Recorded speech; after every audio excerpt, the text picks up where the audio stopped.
Guérison intérieure. Bienvenue dans le podcast qui vous accompagne à transformer votre relation à la mort et à la maladie longue pour faire émerger tout votre potentiel de guérison. Le fil de la vie forme des boucles à l'infini. À travers vos témoignages, vos partages, je mets en écho ces boucles et vos récits pour servir notre éveil à la vie. Nous parlons de nos doutes, de nos peurs, de ce qui nous donne confiance, de ce qui nous nourrit, de notre parcours de résilience. Comment traverser le plus sereinement possible notre vie, quelles que soient nos épreuves? Comment trouver la force d'avancer? Comment arrêter de ressasser? Comment tisser notre nouveau maillage intérieur avec les fils que l'on récupère en chemin? J'espère de tout cœur que vous trouverez dans cet espace de quoi nourrir ces questionnements, de quoi nourrir votre corps et votre âme de force et de calme pour progresser vers plus de sérénité. Je m'appelle Adèle, accompagnante dans le fil de votre vie. Ma mission est de vous permettre d'ouvrir plus de place à la légèreté, au calme et à l'apaisement dans ces périodes de tumulte. Pas à pas, vous apprendrez à apprivoiser la peur et la maladie afin de pouvoir vivre et évoluer avec. Les 3 mots phares d'aujourd'hui, à travers l'interview d'Agnès, qui nous parlera de son histoire, seront amour, évidence et présence. Quand la mort s'approche, tout est possible. Le tout, entre guillemets, est bien l'ensemble des possibilités. Une rémission éclair et impromptue est toujours envisageable, tout comme une mort effectivement déclarée. C'est un peu ce tout dont on prend conscience qui nous plonge un peu dans une vision floue, une vision de désarroi, mais aussi, comme le racontera Agnès, une sensation d'évidence à laquelle on fait face tout d'un coup parce qu'on se rend compte que tout peut arriver, donc chaque instant est précieux et on profite de chaque moment. À l'annonce de la mort, qu'on ait accepté ou pas de l'envisager, c'est toujours un chamboulement parce que finalement, même quand on pense avoir accepté, même quand on pense qu'on avait envisagé, la déclaration de la mort nous remplit d'émotions, des émotions qui envahissent notre corps tout entier et nous laissent dans un premier temps incrédules, vidés, déboussolés, désorientés. Ici, je trouvais ça important de reprendre une remarque que j'avais eue sur les réseaux sociaux suite à mes premiers posts concernant la guérison intérieure. L'homme faisait part de sa colère en disant, je reprends ces mots, « Les gens feraient mieux d'aller consulter des médecins que d'écouter des personnes comme cette femme et ces charlatans qui promettent n'importe quoi. » Ce qui me semble très important par rapport à cette remarque, c'est effectivement de remettre les choses en place. Je ne suis pas médecin, je ne vous promets pas de vous éviter la souffrance ou les difficultés. Je vous tends un fil d'accroche pour aller écouter et recueillir vos difficultés et vos souffrances. Car pour être moi-même passée par là, et j'ai plein de témoignages en cette faveur, je sais, et je peux vous garantir, un certain apaisement à parler et à être écouté pleinement, une réelle transformation de votre vie grâce à l'écoute silencieuse, l'écoute active, les massages et l'approche créative que je propose. Ceci dit, je travaille toujours en lien étroit avec d'autres professionnels de santé, qu'ils soient médecins, qu'ils soient soignants à l'hôpital, ostéopathes, sages-femmes ou autres. On a chacun notre spécificité. On est tous un peu comme des pétales d'une même fleur. Donc je reprends les mots d'aujourd'hui qui vont nous guider pendant toute cette interview. Amour, évidence et présence. Ce sont les mots d'Agnès qui, il y a 7 ans, a perdu son compagnon et je l'accueille juste maintenant. Bonjour Agnès, merci d'être avec nous aujourd'hui pour cet épisode au niveau de la peur et de la confiance, les deux qui s'imbriquent quand on a affaire à un conjoint. Pour toi ça a été le cas, un conjoint qu'on a accompagné pendant longtemps dans sa maladie et qui se solde finalement par le décès. Comment voilà on fait face à toutes ces émotions en même temps qui se déclenchent? Comment toi t'as pu le vivre, l'exprimer ou pas? Quelles ont été tes phases? Et en tout premier lieu, je vais d'abord te demander tout simplement de te présenter brièvement. Bonjour Adèle, et puis merci de, comme on disait tout à l'heure, de m'offrir cet espace finalement où voilà, je reprends ma place d'endeuillée aussi, tu vois, d'accompagnante, et je revisite mon histoire, et ça fait toujours du bien de raconter, hein, même 7 ans après, je m'aperçois que voilà, c'est c'est aussi doux de repasser en revue ces épreuves en fait. Et oui, parce que toi, ça fait Mmh, 7 ans du coup que tu as oui. perdu ton compagnon. Mmh. Oui, oui. Donc, je m'appelle Agnès, je vais bientôt avoir 46 ans. C'est toujours compliqué de se présenter, hein, je sais jamais trop quoi dire, donc je vais parler du professionnel.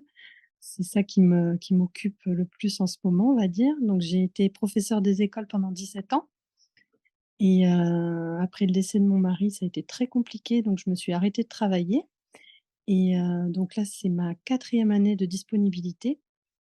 J'ai passé 2 ans, avec moi, à me reconstruire, à refaire connaissance avec la femme que je suis devenue, et là, je termine, une formation pour devenir art thérapeute, et voilà, une nouvelle vie commence, on va dire. Oui, c'est un changement de cap qui est dû à cette étape-là de ta vie. Oui, ah vraiment, oui, enfin, j'ai eu la chance d'accompagner mon mari, pendant toute sa maladie qui a duré, on va dire, 2 ans. Vraiment pour moi, ça a été, une force, en fait. Et après quand il est décédé, j'ai essayé de reprendre ma vie comme avant, de reprendre une vie normale comme on dit, mais en fait, j'y arrivais pas. J'ai essayé de reprendre mon poste d'enseignante, pendant 3 ans, mais ça a été, 3 ans de souffrance en fait, hein, vraiment. Et je j'arrivais plus, c'était trop. Ça avait plus de sens, je voyais que le côté négatif en fait du système, enfin je me sentais plus à ma place. Et je me suis dit: «Bon, bah, faut que je m'arrête là, faut que je fasse une pause, et que je fasse le point sur, bah, voilà, qu'est-ce qui se passe, en fait?» Parce que je me reconnaissais plus. Moi, voilà, Instit, c'était vraiment une vocation, je me suis, passionnée pour mon métier pendant 17 ans, et là, c'était juste, l'enfer, quoi. Et faire une pause, bah, ça m'a permis de comprendre que j'avais envie de, voilà, de contribuer au monde d'une autre façon. Mmh. D'accord. Et du coup, quand tu dis ça a été une chance de l'accompagner pendant 2 ans, tu peux te situer à quel moment t'as compris que c'était une chance? Parce que je suppose qu'au début, ça n'a pas dû être évident comme ça, ou vous vous êtes dit à deux d'ailleurs, parce qu'il y avait ton compagnon aussi qui était malade. Mmh. Comment le démarrage en fait s'est enclenché? Comment dans le couple vous avez réussi à ensemble cheminer pendant ces 2 années? Bah, ça s'est fait assez naturellement, en fait, et tu vois, me dire que c'est une chance, j'arrive à me le dire après, en fait, sur le coup, tu réflé enfin, j'ai pas réfléchi, lui non plus n'a pas réfléchi. C'est comme une urgence, en fait, d'être ensemble, de se soutenir, c'est ouais, il y a urgence et évidence qui apparaissent comme mots.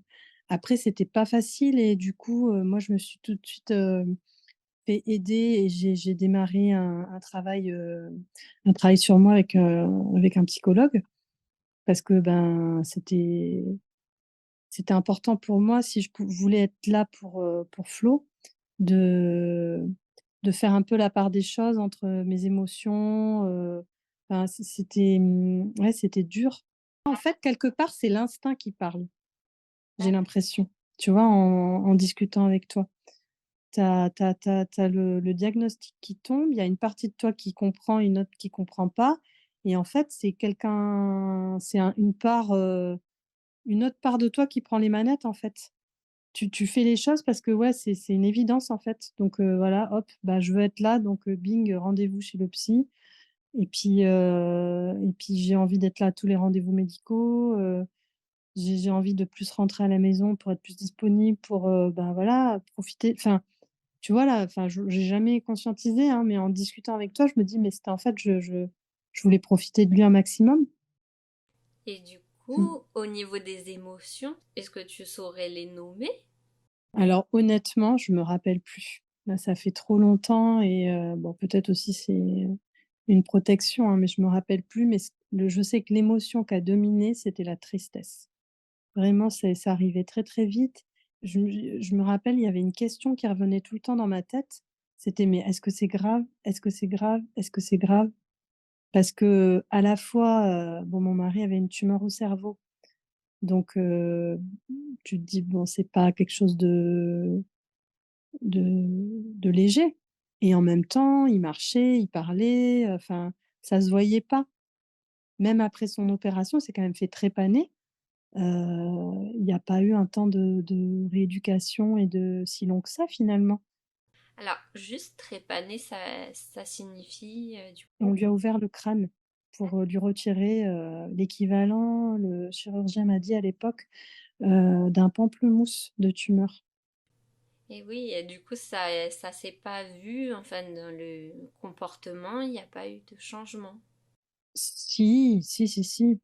En fait, il y a eu des changements, il avait cette tumeur apparemment depuis 5 à 10 ans et c'est vrai enfin, sur le coup, on s'en rend pas compte, mais une fois qu'on a le diagnostic, on relit l'histoire et on voit la fatigue, les vertiges, les migraines, les sautes d'humeur.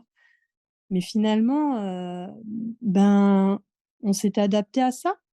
Petit à petit, on avait changé notre quotidien, on avait ralenti. Mais en fait, ça s'est fait naturellement. On s'est jamais dit: «Il y a un problème». Ça faisait combien de temps que vous étiez ensemble? Ça faisait peut-être, 15 ans. Ah oui, d'accord. Et c'est vrai que, ouais, il y a pas vraiment eu de questions ou, c'est ouais, on s'est adapté tout le temps. Et quand vous avez senti que c'était la fin qui venait, comment ça s'est passé? C'est les médecins qui ont posé les mots? C'est plutôt vous qui vous en êtes aperçu de soi? Il a pu rester à la maison jusqu'au bout? Non, non, non. Mais en fait, comme je te dis, j'avais toujours cette question: «Mais est-ce que c'est grave? Est-ce que c'est grave? Est-ce que c'est grave?»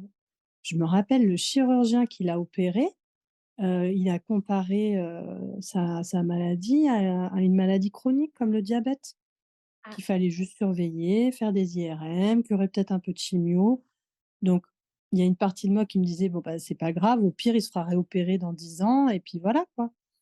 Et une autre partie de moi qui avait un peu une lutte à l'intérieur, qui disait: «Mais c'est bizarre quand même et tout».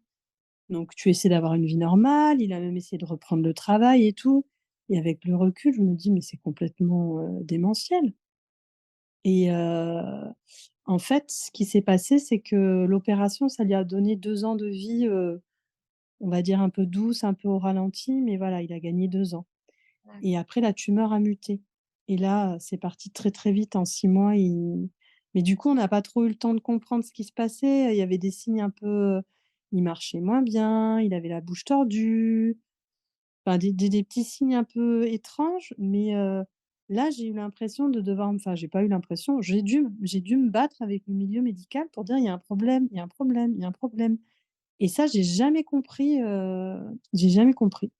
Donc je me suis battue pour qu'il fasse un contrôle et en fait, il est rentré à l'hôpital pour faire une IRM et en fait, il est jamais ressorti et le jour de cette IRM, c'était la remplaçante de l'oncologue, je me rappelle de cette phrase. Elle m'a dit: «Va falloir vous préparer madame». Mais j'ai dit: «Mais à quoi?» ok. et je ne sais plus ce qu'elle m'a répondu et là, bah, c'est pareil, c'est à l'intérieur, il y a des forces qui luttent. Il y a une part qui sait que voilà, ben, voilà et qui a vu en fait et une autre part qui dit: «Bah, non, c'est pas possible». Mon mari, il est plus fort que ça, c'est un battant, c'est un guerrier, il va pas se laisser faire, il va y arriver.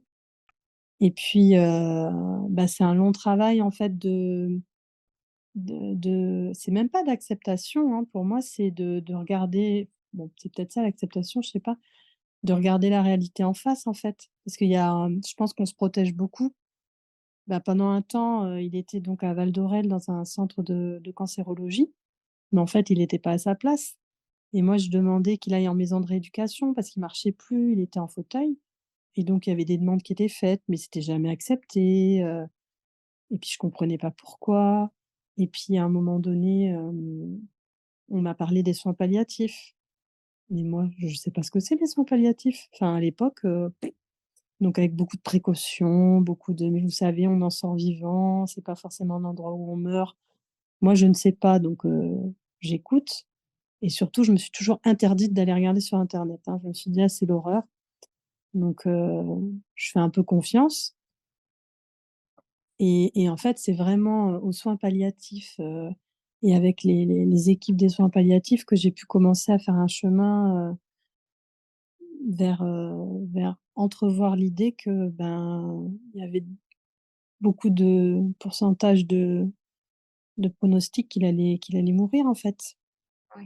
Mais, ça a été long. J'ai eu la chance, pareil, d'être, très bien accompagnée par le personnel médical et par ma famille et mes amis et petit à petit, ben, on il y a plus l'espoir qu'il va guérir, qu'il va s'en sortir. Je sais qu'à un moment donné, je rêvais qu'il vive en fauteuil roulant, quoi. Je me dis: «Bon allez, il remarchera plus, mais c'est pas grave, il sera en fauteuil, on va le pousser». Après il avait une hémiplégie. Bon, bah, il lui reste un côté. On se raccroche à tout ce qui reste en vie, tout ce qui est possible, en fait. Il y a eu un moment très décisif aussi aux soins pendant qu'il était aux soins palliatifs, où moi j'étais là en mode coach.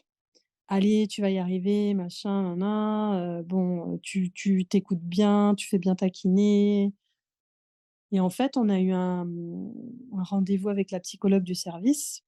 C'est la seule fois où il a accepté de voir un psychologue, sinon lui, il voulait pas.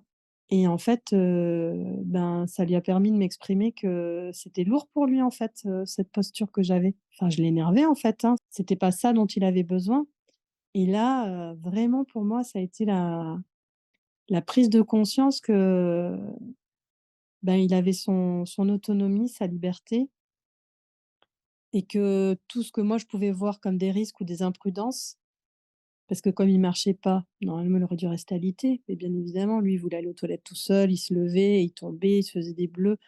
Et moi, j'avais peur qu'il ait un accident grave, Ah donc bah, je lui faisais un peu la morale et là, j'ai compris que, ben, c'était juste l'expression de sa pulsion de vie tout ça.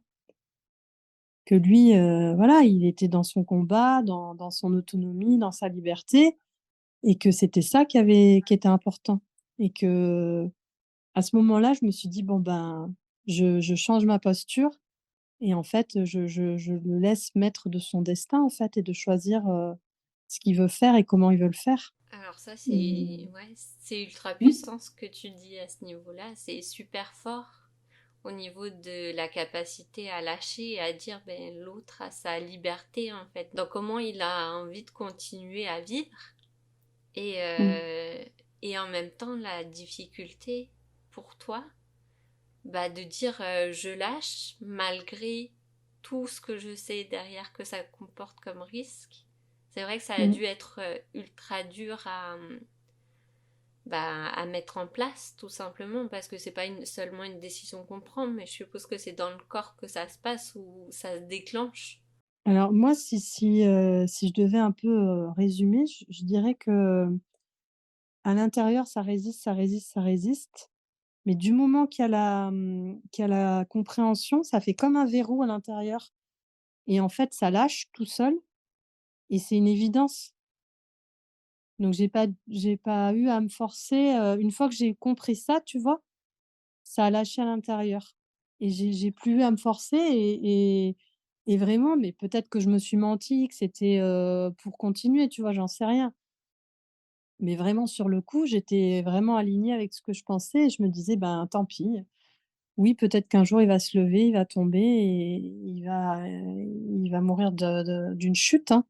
Mais voilà, enfin, c'est sa décision, je peux pas lutter contre ça et je peux pas, parce qu'en fait, finalement, dans ce que tu vis avec la personne qui est malade, qui est en fin de vie, bah, tu vis de la lutte, tu vis de l'anxiété, tu vis de l'angoisse, hein au moment où j'ai lâché ça, j'ai été présente autrement Ouais. et d'ailleurs, je me suis arrêtée de travailler, et pareil, aux soins palliatifs, hein, où j'ai pris conscience de ça. Parce que jusque-là, je voulais maintenir une vie normale, en fait et je me disais: «Mais non, mais si je continue à travailler, si je continue à lui faire la morale», on va dire, pour simplifier, bah, c'est que c'est pas grave. Oui. C'est que la vie est normale, tout va bien. Mais du moment que tu comprends que bon, ben, oui, c'est grave, mais ça, tu le laisses dans ton inconscient, à ce moment-là, voilà, tu lâches.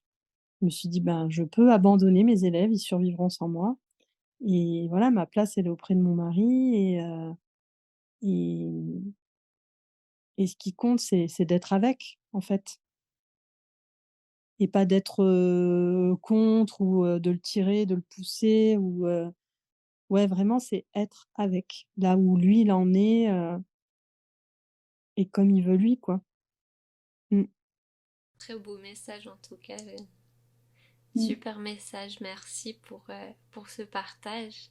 Est-ce qu'il y a quelque chose d'une évidence, comme tu parles beaucoup de l'évidence, est-ce que tu aurais Mmh. envie de transmettre un message à des personnes qui feraient face à une situation qui leur fait écho en fait? Mmh. Vraiment pour moi, la la chose la plus belle et la plus forte que j'ai vécue, c'est d'arriver à être avec et en fait de me dire que rien que le fait d'être à côté de lui, de lire un livre, de regarder un film, de rire, il y a un lien et je sais que ça lui a fait du bien, en fait et le fait de moi changer ma posture, je sais que lui, ça l'a calmé aussi et que même s'il a jamais accepté qu'il allait mourir, on n'en a jamais parlé, il voulait pas. Je sais qu'il y a eu de l'apaisement et qu'en fait, ben, il est parti, je lui ai donné de l'amour jusqu'au bout, en fait et ça, pour moi, c'est le plus beau des cadeaux pour la personne qui part, mais aussi pour la personne qui reste. Parce que je sais que je lui ai donné tout ce que je pouvais et je pense que c'est vraiment une richesse et que c'est ce que je disais tout à l'heure, c'est vraiment être avec et être juste à côté en présence. C'est d'une puissance, extraordinaire, hein. Je sais qu'au début, à un moment donné, il a perdu la parole et du coup, moi, je comblais le vide. Je racontais blablabla, blablabla, blablabla et pareil, il m'a fait comprendre qu'en fait, je le saoulais, quoi. Il avait pas besoin de ça, en fait. Lui, il avait besoin de présence et de soutien. C'est juste: «Je suis là», voilà et ce qui m'a soutenue aussi, c'est d'arriver à m'autoriser à pas être tout le temps là et justement de demander de l'aide. Et de demander, voilà, à ses amis, à ma famille, à sa famille, ben: «Est-ce que, est-ce que tu pourrais être là ce soir-là? Est-ce que tu pourrais voir moi respirer, aller voir un peu, dehors, prendre soin de moi et pouvoir revenir, remplie et pas épuisée?» Mmh et Oui. puis surtout, oui, quelque chose qui était important que je lui ai dit là, qui me revient, c'est, «Je sais que tu fais de ton mieux. Si tu te lèves pas, si tu manges pas, je sais que, voilà, c'est pas enfin, voilà, tu fais ce que tu peux et pareil, je te suis, je t'accompagne et accompagner pour moi, c'est vraiment avoir un feedback super fin de où en est l'autre et de ce qu'il peut donner, en fait. C'est vrai ce que tu dis au niveau, et j'ai eu le même retour des parents de Louise que j'ai interviewé aussi, c'est au niveau de la présence, d'être là jusqu'au bout, mais vraiment présent et pas seulement dans le comblage du vide, on va dire, mais Mmh, c'est tout à fait dans ça. des fois dans le silence, juste être là et tenir la main ou juste être dans la pièce et lire un livre. Voilà, c'est pas forcément être en train de combler le vide en fait, parce que c'est notre peur à nous à laquelle on répond, c'est pas forcément le besoin de l'autre. Voilà. Mmh. Et maintenant, j'aurais bien voulu te poser la question, justement, parce que ça fait 7 ans, euh, on sent que tu as quand même du recul par rapport à tout ça et que Mmh, tu as eu une volonté de changement de vie. Et parce que je mmh. pense que ça construit hein, de vivre des étapes comme ça. Est-ce que tu peux Mmh. nous parler de tes projets, de tes avancées professionnelles et de là où tu en es actuellement en fait? Alors, en fait, c'est pareil, hein, c'est quelque chose, c'est plus fort que moi, hein. J'ai pas j'ai été «obligée» entre guillemets de m'arrêter de travailler, hein, c'était plus possible, en fait et donc je me suis cherchée un peu pendant 2 ans. Je sais pas comment c'est venu à moi, mais j'ai découvert l'art-thérapie. Déjà avant, enfin voilà, pendant ces 2 ans, j'ai chanté, j'ai appris la guitare, j'ai beaucoup dessiné, j'ai beaucoup écrit, donc il y avait quelque chose, tu vois, qui s'est exprimé, mais malgré moi, encore une fois, tu vois? Et hem et en fait, quand j'ai découvert l'art-thérapie pour moi, j'ai eu comme une révélation, on va dire et je me suis dit: «Mais en fait, enfin, mais c'est un outil, mais extraordinaire pour accompagner justement la souffrance et le chemin de deuil». Parce que parfois on n'a pas les mots, parce qu'on n'a pas forcément le temps, enfin, je me suis dit: «Mais c'est ça qu'il faut». Donc j'ai cherché une formation et du coup, je me suis formée à l'art-thérapie et j'ai choisi une formation justement avec beaucoup de pratique et heu et donc dans le cursus de formation, on a dû, créer un cycle d'ateliers pour accompagner, voilà, un public qui nous tenait à cœur, et donc j'ai accompagné un groupe de femmes en deuil avec, toute une progression, pour justement arriver à prendre un petit peu de recul, à plonger dans ses émotions, à tout ça quoi, à avancer à son rythme et heu et donc ça a été une super expérience. Puis enfin, j'ai vu de l'autre côté en fait, enfin j'avais déjà vu sur moi, hein, que ça marchait, bien. Mais là, j'ai pu voir, voilà, avec un autre regard et une autre posture et c'était vraiment, émouvant de voir chacune cheminer, et avancer dans voilà, vers un mieux-être en fait vivre avec nos morts, comme dirait, une auteure, célèbre et en parallèle de ça, donc de ce développement de l'activité de l'accompagnement du deuil avec l'art-thérapie, j'ai écrit un livre avec une amie où on a en fait mis, tous les outils qui nous ont soutenus, tous les livres, tous les films, toutes les techniques, voilà, qui ont toutes nos lectures aussi, qui nous ont nourris et qui nous ont aidés et on en a fait un cahier avec, voilà, des repères, de la poésie, des activités, voilà, des conseils, des témoignages aussi sur nous, sur ce qu'on a pu ressentir à certains moments. Voilà, toujours dans l'idée de, voilà, de transmettre nous ce qui nous a aidés, sachant que, voilà, chaque chemin est unique, hein. Voilà. Voilà où j'en suis. Alors merci. Justement, oui, effectivement, j'avais commandé ton livre. Enfin, moi, je l'ai trouvé vraiment bien illustré, bien proposé. Il retrace tout le cheminement en fait du début jusqu'à, j'ose pas trop dire, je sais pas jusqu'à la fin parce que c'est sans fin. C'est un cycle, voilà. Mais je trouve qu'il Mmh. accompagne très bien dans le sens où il y a des citations, il y a des poèmes, il y a des témoignages aussi. Il y a des propositions d'exercices très Mmh. variés, de tous les types. Et vraiment, il s'appelle Mon cahier Ouais. de deuil.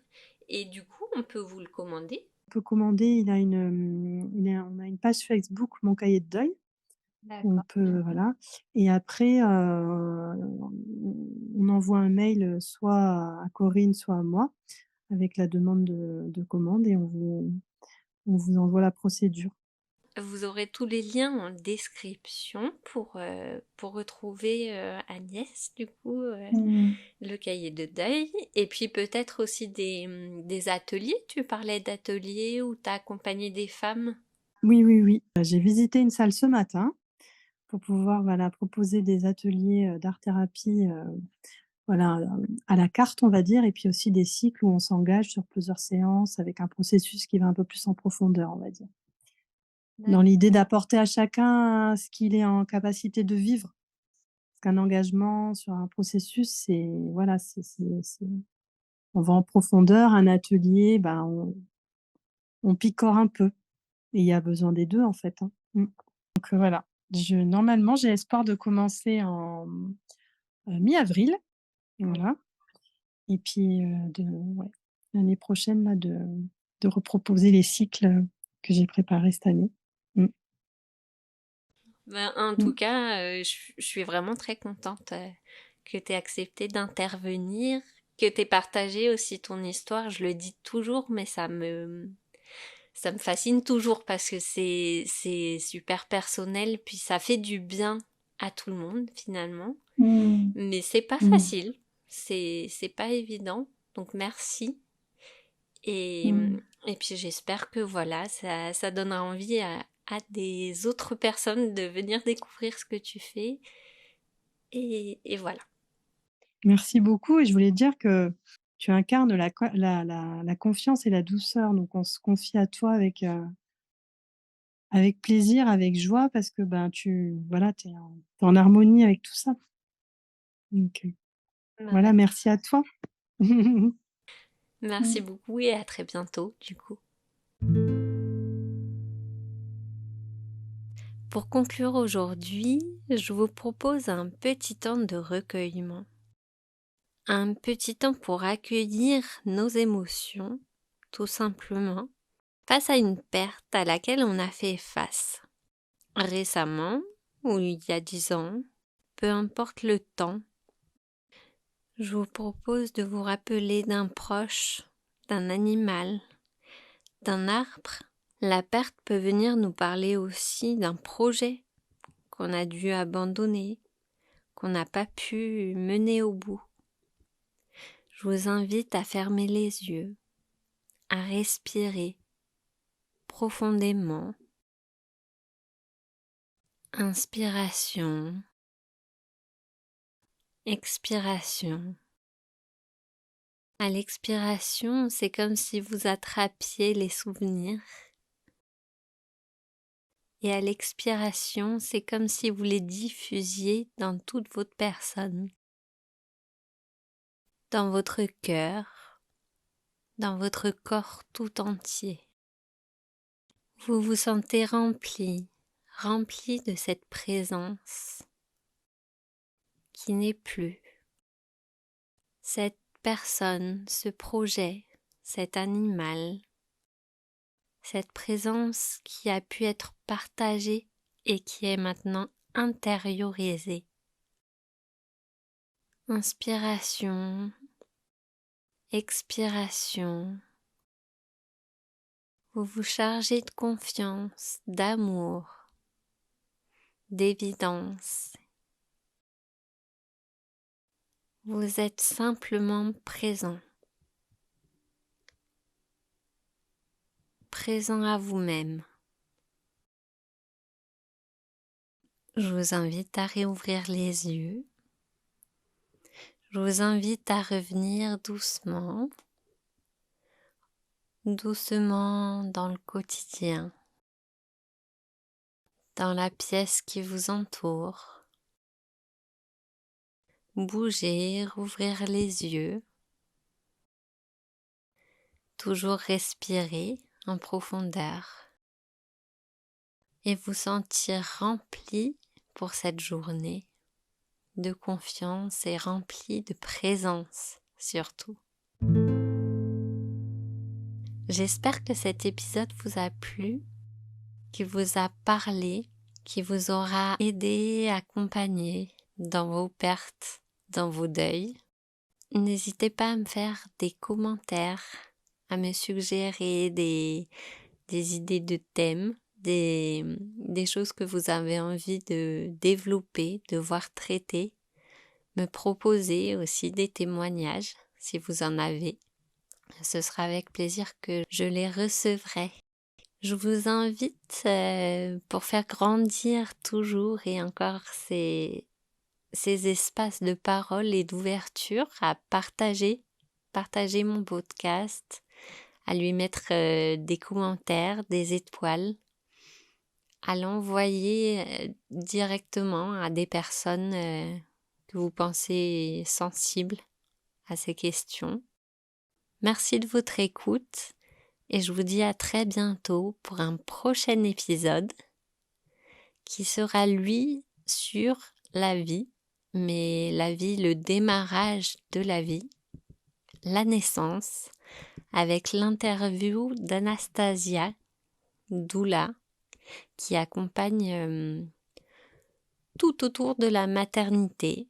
Voilà, l'avant, l'après, la naissance, parce que vous verrez, je développe pas ici, mais que voilà, la naissance, ça vient nous parler de beaucoup de choses en similitude finalement avec le deuil, vu que c'est des périodes de transformation, tout simplement. Donc la vie, encore une fois, se retrouve partout, à tout endroit. Et dans 2 semaines, du coup, ce sera l'occasion de parler de cet événement si spécifique de la naissance. Voilà, je vous souhaite une très belle journée et à bientôt.